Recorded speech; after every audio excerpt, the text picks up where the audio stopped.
शिव अर्थ नारेश्वरी नाग ज्योतिर्लिंग असलेल्या बिलमाळ तुलसीगड इथं महाशिवरात्री उत्सवासाठी जांबुडके तालुका चांदवड येथून श्री ज्ञानेश्वर महाराज पवार यांच्या नेतृत्वाखाली ओम नमः शिवायचा जप करत 400 भाविकांनी पायी दिंडीचं प्रस्थान केलंय।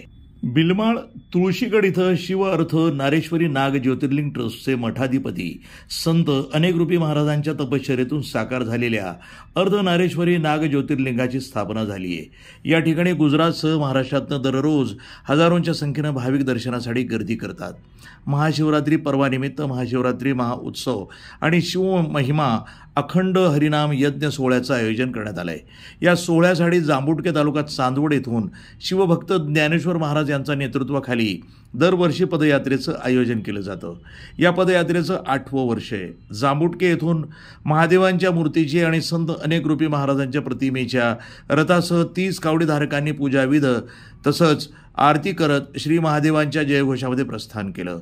दुपारी 1:30 वाजता वणी इथं दिंडीचे आगमन झाल्यानंतर भगवती नगरातील शिवभक्त प्रभाकर पूरकर गणेश पूरकर यांच्याकडे विश्रांती आणि महाप्रसादासाठी दिंडीचं आगमन झालं। यावेळी दुपारची नैवेद्य आरती करून महाप्रसाद घेऊन दुपारी 3:30 वाजता माळेदुमालाकडे दिंडीनं टाळ मृदंगाच्या गजरामध्ये प्रस्थान केलं असून रात्री माळेदुमाला इथं दिंडीचा पहिला मुक्काम असणार आहे।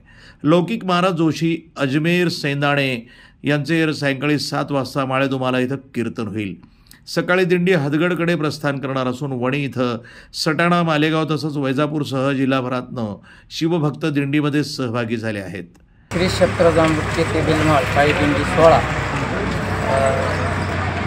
तिथं महाशिवरात्री निमित्तानं तिथे महाशिवरात्रीचा उत्सव 3.5 दिवसाचा नामयज्ञ होतो।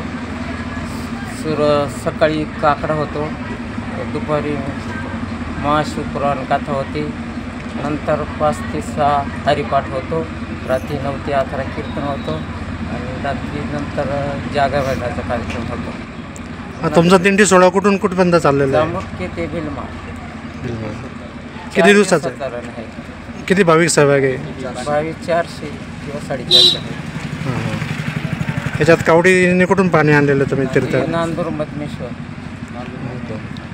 कावडीचं किती वर्ष आहे तुमचं पदयात्रेचं? हे 3रं वर्ष कावडीचं। आणि पदयात्रेचं दिंडीचं पहिल्यांदा किती भाविक सहभागी होते? पहिले जेव्हा दिंडी निघाली होती तेव्हा किती होते?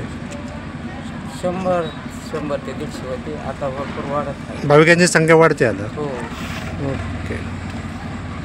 आणि आता सिंहस्थ पर्व चाललेलं आहे, महाशिवरात्रीला पण इथं कुंभमेळा आहे महाप्रयागराजा, त्यानिमित्त काय असं महत्त्व काय आहे तिथे पूजेचं?